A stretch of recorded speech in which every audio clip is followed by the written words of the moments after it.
What's up, guys? Welcome back to El Merengue Culé. We are finally back. 2 long weeks of international break are finally over, and we get to see Real Madrid play again. This week, it's against Osasuna. It's a pretty big game. Barcelona yesterday picked up the win. Not their best of games. I think Mallorca even could have pulled up with a tie. Unfortunately, they didn't. Barcelona did lose a lot of players to injury during the international break, so it'll be interesting to see if they can cope without so many of their players. On our side, we got Benzema back. We did lose Modric to injury, unfortunately. However, in today's game, Ceballos will be replacing Modric. So it'll be really interesting to see how he does. He's a player that, he has a lot of fight in him. And while he hasn't ever really gotten that starting position, he was willing to stay at Real Madrid one more year and try to fight and see what he could do. So let's see if he brings a good game. Aside from that, like I said, Benzema is back. And he's going to be playing up top with an informed Rodrigo. We know he's been having a really good start to the season, so I really want to see if he can continue that. And then on the left-hand side, Vinicius Jr., who we know has been informed for a good amount of time now. I'm really excited. Looking forward to talk to you guys about the first half once it finishes. And without further ado, let's get started.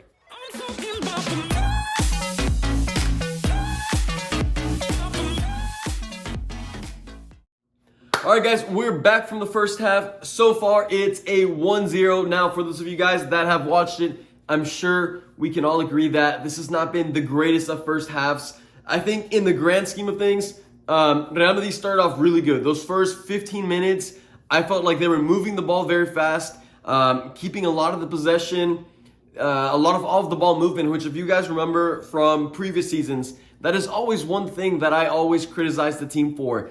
Lack of off-the-ball movement, everything looks stale. In this game, in this half, at least the beginning of it, it felt like the team was really focused, really went out there and we're trying to get a goal early on. Unfortunately, though, while there was a lot of movement and whatnot, maybe the creativity wasn't there. We weren't really creating any serious close chances. And so that led to some frustration after a while.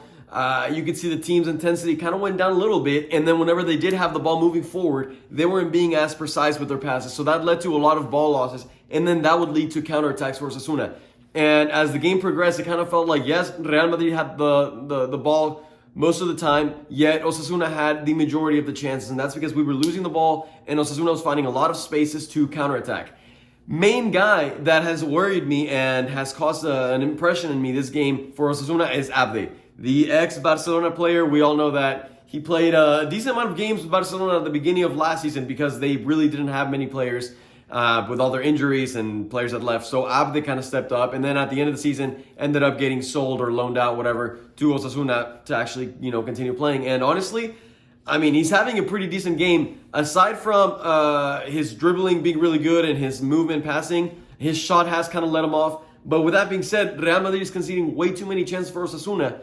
So it kind of looked like it was going to be a half where we were just going to go into the second half with a 0-0 tie. And those are just very dangerous games because letting teams like Osasuna grow in confidence and, the more the minutes pass and it's still 0-0, they become more dangerous. And a player like Abde can really really just put in the back of the net and just screw your game over. However, we had a few close chances. Vini had one where it was a counterattack for us, crosses it to Benzema, and Benzema kind of volleys it, barely goes wide, and that was honestly our greatest chance in the half.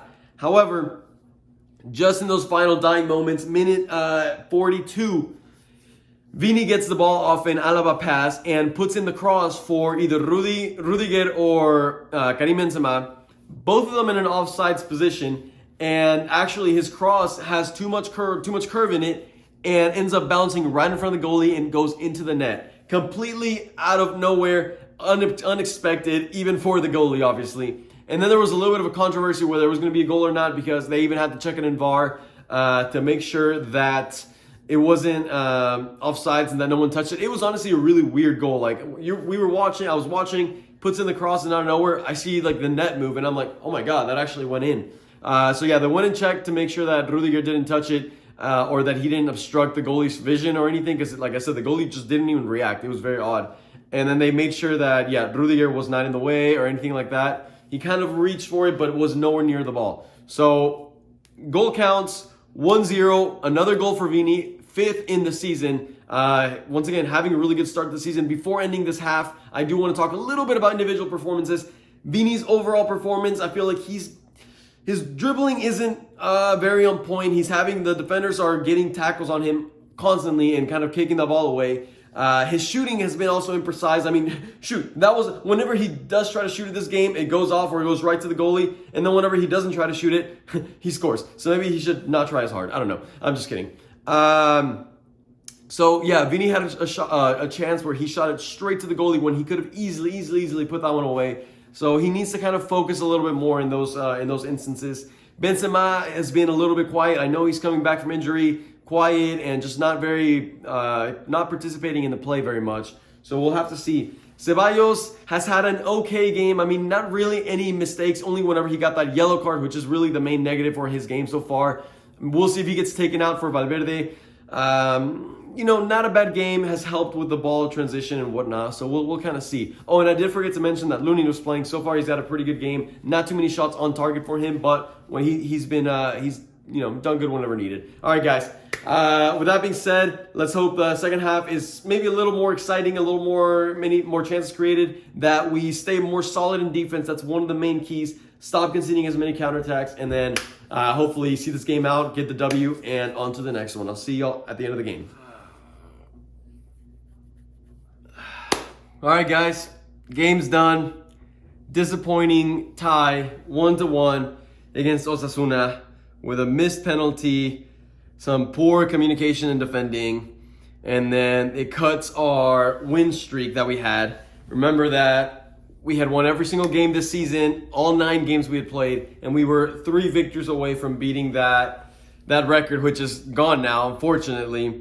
Let's talk a little bit more about what happened. 5 minutes into the second half, the Osasuna player that crosses the ball, completely uncontested, absolutely no one near him to kind of put some pressure and keep him away from crossing the ball. And so he puts in the cross, and then a miraculous header from, I forgot his name. A beautiful goal, really. Finds a way to head it back, not even facing the goal, and then just catches Lunin in a awkward position. I guess Lunin doesn't really expect that header there, and it ends up going in. And sure enough, it goes right back to what I was saying at the end of the first half, which was, our goal was kind of lucky, and if we would have gone into the second half tied, it makes the game very hard. And 5 minutes in, back to being level and back to facing an uphill battle. And sure enough, we never really found our footing after that. No real chances were created almost all half until the very end. Actually, right after Osasuna's goal, they almost scored another one in which essentially very poor communication from the whole team allows the player to just dribble into the box freely, puts in a very dangerous cross, and then almost goes in. And then, like I was saying, throughout the game, throughout the second half, very little chances were created. I think Rodrigo had one good shot that Benzema gave him a really good pass. He turned really well, and then he skied it. And then, not much happened until minute 77 where we get called that penalty. The ref didn't call it at first, which is pretty bad from the ref. But then he goes back, checks VAR, and then he sees how clearly the defender extended his arms, pushed Benzema, and ends up giving the defender a red card. Benzema steps up to the penalty, and I was already feeling a little bit off. I don't know why I had a bad feeling. And sure enough, shoots it kind of high, hits the crossbar, goes over. And after that, I was like, oh man, this game it's a classic game that we're probably not going to win. And then actually, 3 minutes later, we score a goal, and Benzema is off by an inch. It was literally his shoulder that is barely keeping him off sides. So at that point, I was like, yeah, there's something that just doesn't want us to score this game. It looks like we're going to be tying it and going into a Clásico in a couple weeks, possibly tied in points with Barcelona, which makes it Clásico that much more exciting. Overall in performances, also towards the end, Ancelotti, one thing I did like about Ancelotti is how aggressive he was with his changes. He reacted real quick, put in Asensio, put in Valverde, took out center mids rather than taking out Rodrigo or Vinicius Jr. And then at the end, he even put in Mariano and still didn't take out any other attackers. He took out Dani Carvajal. As he should have, because we were up a man, so the guy ended up getting a red card off that penalty. we were up a man, and he went for everything. You know, there's really not much to lose. If for whatever reason Osasuna would have found a counterattack and scored, then you lose the gamble. But I like how Ancelotti at least took the risk.